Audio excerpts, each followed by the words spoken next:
When Judge Judy tried to corner Congresswoman Jasmine Crockett during a live legal panel, she expected to expose weakness. But what happened next stunned everyone watching and flipped the entire conversation on its head.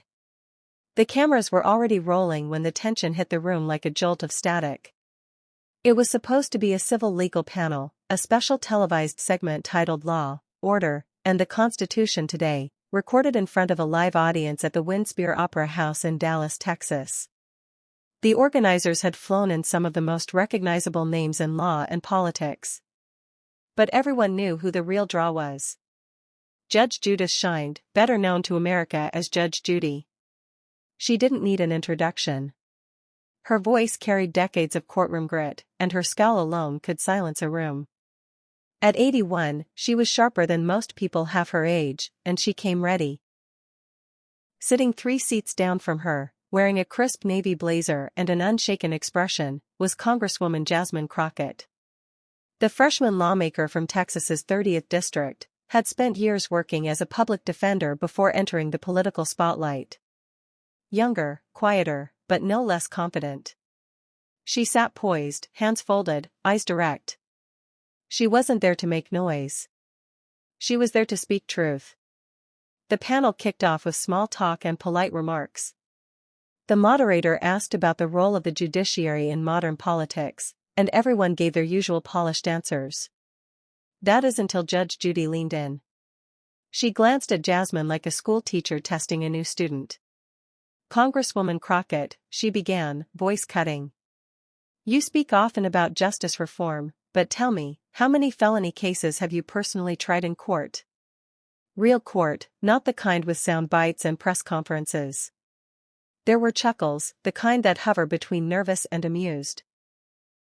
Jasmine didn't blink. "Quite a few," she replied, "including 3 capital murder cases, and dozens involving illegal searches, coerced confessions, and juries that didn't reflect the people being judged." Judge Judy raised an eyebrow. "Were you successful?" "I kept innocent people out of cages, so yes, I was," Jasmine said. That wasn't the answer Judy expected. She leaned back for a beat, tapping her index finger against her chair's armrest. The moderator tried to shift to a new question, but Judy wasn't finished. "Well, it's easy to criticize the system," she continued. "But I find that people without decades of courtroom experience tend to have a lot to say and very little weight behind it. I've been doing this longer than you've been alive. Law isn't theory, Congresswoman. It's muscle memory. It's logic, not slogans," the audience murmured. One guy in the front row actually leaned forward like he was watching a boxing match. But Jasmine didn't flinch. Her voice remained calm. "With respect, Judge," she said, "I know the law because I've been forced to use it as a shield, not just as a tool. It's not just logic. It's lived experience. People don't fear theory. They fear what happens when the law forgets who it's supposed to serve." That line hit. Not dramatic, just solid. Judge Judy smiled, but it didn't reach her eyes. "Well," she said, "we'll see how that experience holds up under real scrutiny." The moderator gave a polite laugh, sensing the spark had become flame. He turned to the audience with a question about Supreme Court rulings, but by then, everyone was focused on just 2 people. But Crockett wasn't finished yet, and what came next would turn the entire conversation on its head. You could almost feel the air change. The live audience, made up of law students, journalists, academics, and a handful of political junkies, had gone from polite interest to full alert. Judge Judy had thrown the first punch. Crockett had sidestepped it with calm precision, but everyone could sense something building. The moderator, trying to recover, redirected the conversation. "Let's talk about the Fourth Amendment," he said, glancing nervously between the 2 women. "There's been ongoing debate about unlawful search and seizure, especially in marginalized communities. Congresswoman Crockett, do you have thoughts on how the law should adapt?" Jasmine adjusted the mic in front of her. "The law doesn't need to adapt. It needs to be obeyed," she said plainly.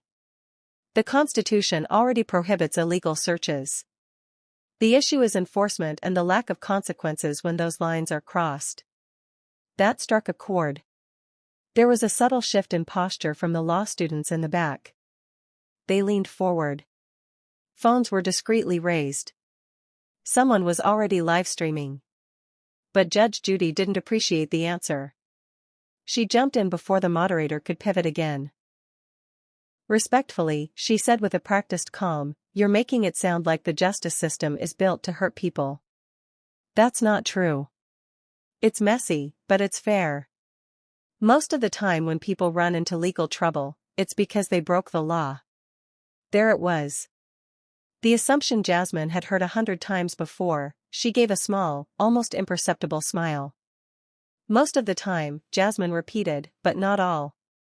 "I defended a 17-year-old in Little Rock who got stopped for walking down the street too slowly. Suspicious loitering, they called it. They found no drugs, no weapon, but he spent 2 nights in jail because the arresting officer didn't like his tone." The audience shifted again. "I represented a woman whose apartment was raided because her neighbor got the wrong unit number and a tip line. They found nothing but left her toddler barefoot in a hallway while they tore her living room apart. She was too scared to file a complaint." A murmur of disbelief rolled through the room. Jasmine kept going. "You think that's rare, but it's not. I've watched judges sign warrants with one eye on the clock. I've seen prosecutors treat poverty as proof of guilt. I'm not speaking from theory, Judge. I'm speaking from 10 years of real people and real consequences." Judge Judy narrowed her eyes. "Do you believe the law can be impartial?"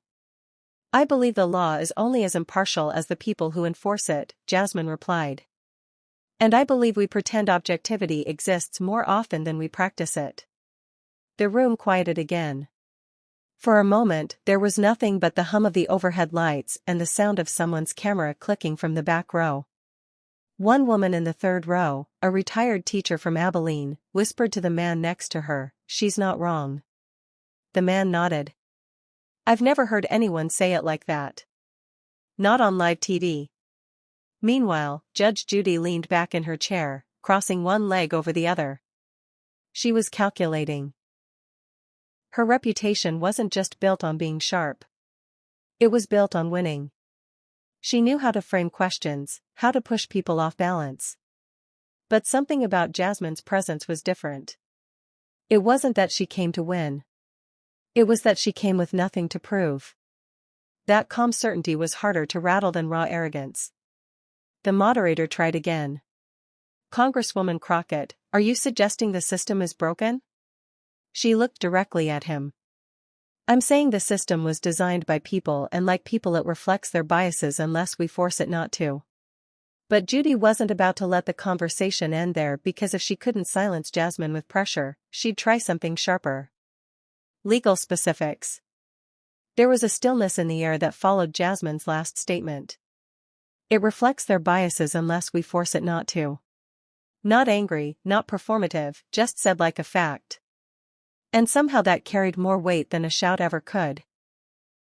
Judge Judy, unflinching, leaned in again. Her tone was cooler now, more focused. "All right, Congresswoman," she said.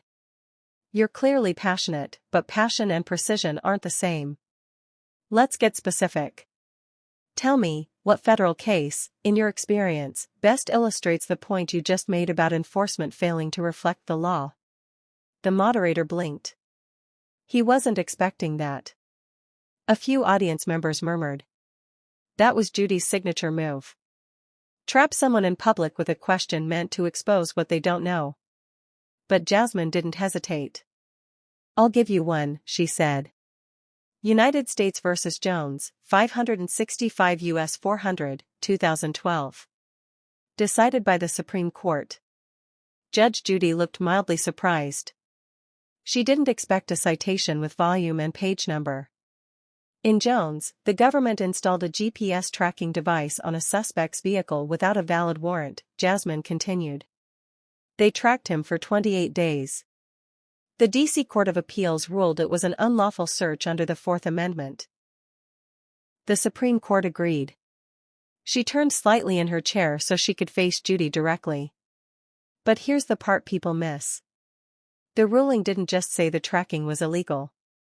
It reminded law enforcement that physical intrusion, no matter how small, can't bypass constitutional rights. She paused for a moment, just long enough for people to process. In courtrooms across the country, we see police overreach justified by good faith. As if ignorance of the law is suddenly acceptable when it's the state violating it. But Jones reminds us that technology doesn't rewrite our protections. It strengthens the need for them. Now, she had the audience in the palm of her hand. Judge Judy's lips tightened. It was clear she knew the case, but she hadn't expected Jasmine to know it so well or to break it down with that level of clarity on the spot and in front of a national audience. Someone from the legal podcast row in the back leaned over and whispered, "She came ready." Jasmine wasn't done. "I had a client in Texarkana," she added, "who got pulled over for a busted tail light. No warrant, no probable cause. Officer said he smelled marijuana. They tore his car apart, found nothing, but he missed 3 days of work and couldn't make rent. His kids ate noodles for 2 weeks. You won't find that in court transcripts, but it's real."